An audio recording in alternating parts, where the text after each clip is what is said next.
Olá, pessoal do oitavo ano. Espero que todos estejam bem. Aqui quem está falando é a professora Crislaine, com muita saudade de vocês. Estávamos aguardando retornar às aulas, né, presencialmente, mas devido à pandemia do Covid-19, vai se estender um pouco mais o nosso recesso do que a gente imaginava. Então eu decidi ir gravando esses vídeos para a gente ir fazendo correção do que ficou para trás, porque se deixar para corrigir quando retornarmos às aulas presencialmente, pode ser que acumule muita coisa. Então eu vou começar com o primeiro caderno de atividades que foi disponibilizado para os nossos alunos através do site da prefeitura, da CEMED, na nossa matéria de língua portuguesa. Nós recebemos, né, alguns textos que deveriam ser lidos e interpretados, né? São duas atividades. Se eu ver que o texto vai ficar muito longo, eu vou dividir em 2 vídeos, ok? O primeiro texto que foi trabalhado foi um texto que falava sobre as questões de envio de mensagens via WhatsApp. Nós temos visto muitas pessoas compartilhando mensagens que não são verdadeiras, né? Que são as chamadas fake news, notícias falsas. E esse texto ele aborda justamente esse tema. Então, após a leitura, né, que os alunos têm que realizar sobre o texto, ele é uma notícia, né, que foi adaptada e que foi publicada no jornal É o País. E, segundo essa notícia, uma equipe de pesquisadores rastreou 784 mil imagens compartilhadas em grupos públicos do aplicativo do WhatsApp durante processos eleitorais, né, durante esses processos que antecedem uma eleição.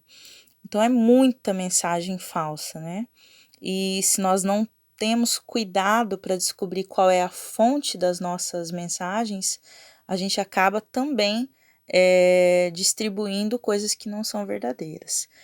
A primeira atividade, você tinha que, após a leitura do texto, responder algumas questões, né? Então, aqui, atividade 1, letra A.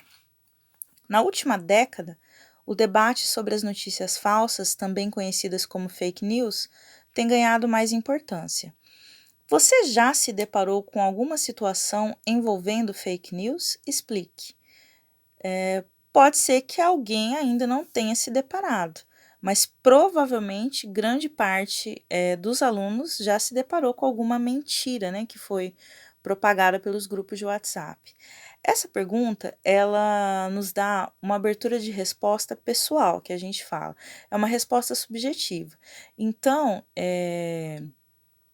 primeiro, eu preciso que vocês entendam, tenham em mente o que é a fake news, né? É uma notícia falsa. Você já se deparou com alguma notícia falsa sendo propagada pelo grupo de WhatsApp, ou no Facebook, ou no Instagram, ou qualquer outra rede social que você participe, né? Explique, se você já se deparou com essa notícia falsa, qual foi essa notícia? Né? Então, mesmo sendo uma resposta pessoal, eu gostaria que vocês falassem um pouco sobre essa questão, né, das notícias falsas. A letra B, a pergunta era por que o WhatsApp se tornou um importante meio de propagação desse tipo de notícia? E em que outras mídias as fake news são mais comuns? Bom, uma resposta, né, que é possível, a gente pode afirmar que o WhatsApp ele virou um meio importante de propagação das fake news, porque o acesso a ele é muito grande. Hoje em dia, dificilmente uma pessoa que tem celular, smartphone e que tenha internet, não vai ter o aplicativo baixado no seu celular, né? Se nós olharmos na nossa realidade, próximos da gente, provavelmente a cada 10 pessoas que nós conhecemos, vamos dizer que 8, 7 ou 8 devam ter o WhatsApp. Então, como muita gente usa, ele acaba sendo um meio que propaga muito rápido essas informações, né? Então, o acesso a ele é muito grande, muita gente tem acesso. E é uma plataforma que também facilita a divulgação de textos grandes, né? Então, o que que acontece? As pessoas, elas conseguem produzir um texto e depois conseguem compartilhar esse texto muito rapidamente. Por isso que esse aplicativo, ele contribui. E com relação à segunda parte da pergunta, né, em que outras mídias as fake news são mais comuns, a gente também poderia colocar o quê? O Facebook, como eu já havia comentado, o Instagram, no Twitter, tem gente que divulga notícias mentirosas, né? E sites de notícia. Alguns sites que não têm uma política, vamos dizer, de seriedade, acabam publicando também notícias falsas, tá? Na questão, né, ainda da atividade 1, letra C, a pergunta é: quando você lê um texto no WhatsApp, no Facebook, nos sítios eletrônicos, que são os sites, costuma verificar a veracidade dos fatos? Costuma, por exemplo, pesquisar a mesma informação em outras fontes? Né? Essa também é uma resposta subjetiva, mas ela é interessante porque ela nos faz pensar se nós realmente temos pesquisado. Eu não posso acreditar na primeira informação que me é dada.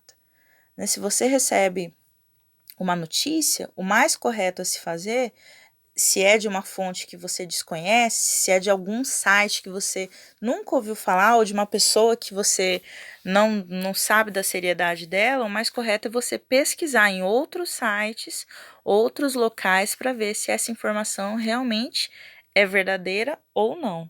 Né? Então, nós temos que nos policiar para que também a gente não receba essas informações falsas e não repasse para frente, né? A letra D, por que você acha que a propagação de notícias falsas se tornou tão comum atualmente? O que podemos fazer para nos prevenirmos? Né? Bom, uma possível resposta. Essas questões, elas são muito subjetivas, elas deixam quando eu falo que uma questão é subjetiva, é uma resposta pessoal, o aluno ele pode dar várias respostas, né? Mas uma possível resposta diz o seguinte: as notícias falsas, elas são tão comuns atualmente, né? É tão fácil acessar essas plataformas, produzir conteúdo falso, que acaba acontecendo isso. Vai popularizando essa questão das redes sociais, das mídias sociais serem usadas para notícias falsas. Antigamente, e nós falamos isso no início do ano, quando a gente estava tratando sobre gêneros textuais, como não existia tanta tecnologia, para eu, vamos dizer assim, passar para frente uma notícia falsa era muito mais difícil, porque eu tinha que ligar para uma pessoa, ou eu tinha que escrever uma carta. Hoje em dia, não. Com um clique, eu consigo mandar uma informação para o mundo todo. Então, uma das justificativas seriam essas, né? É tão comum a propagação de notícias falsas porque o acesso à tecnologia é muito grande, né? E o que, que a gente pode fazer para se prevenir? Como já foi falado também, verificar a fonte que está te passando a informação, pesquisar, né, a mesma informação em outros sites de notícias, em outras fontes, né, em sites que são reconhecidos, jornais que são reconhecidos, né, e ter coerência, né? Se você vê uma notícia que ela provoca uma certa estranheza, você tem que pesquisar para ver se ela é verdadeira ou não, né? E a última questão dessa atividade 1, que era a letra E, diz assim: em sua opinião, as fake news podem influenciar o comportamento das pessoas perante uma situação ou mudar a condução de algum fato na sociedade? Também é uma resposta social, né? Perdão, uma resposta pessoal. Gente, é óbvio que uma fake news ela pode influenciar o comportamento das pessoas. Se as pessoas forem passando uma notícia falsa para frente ou publicando algo desnecessário, isso pode causar vários tipos de conflito, né? Então, por isso que esse texto é tão importante, porque ele aborda essa questão da gente saber reconhecer quais são as notícias verdadeiras, quais são as notícias falsas, né? E só passar para frente aquela informação que é verdadeira e importante.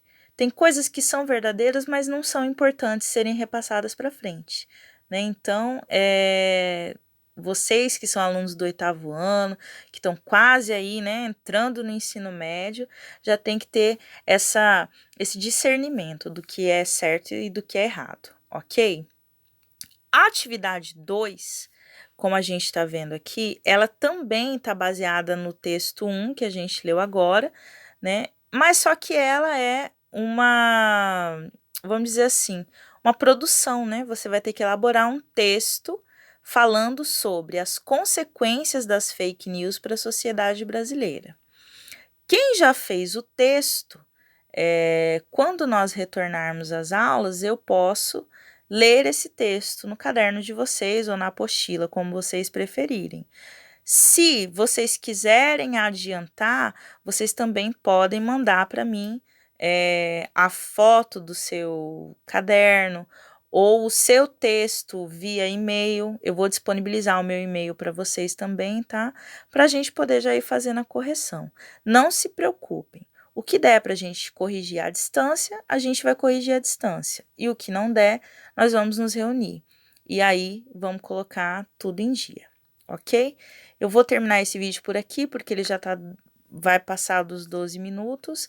E daí, no próximo vídeo, eu falo sobre o texto 2, que é a Canção do Exílio. Tá ok? Espero que todos tenham entendido. Essa é mais uma ferramenta que a gente vai tentar utilizar para facilitar a vida de vocês e a nossa. Mas estou à disposição, caso precisem, através do Classroom, através do meu e-mail. Pode me chamar que com certeza estou à disposição para atender vocês. Um abraço da professora Cris.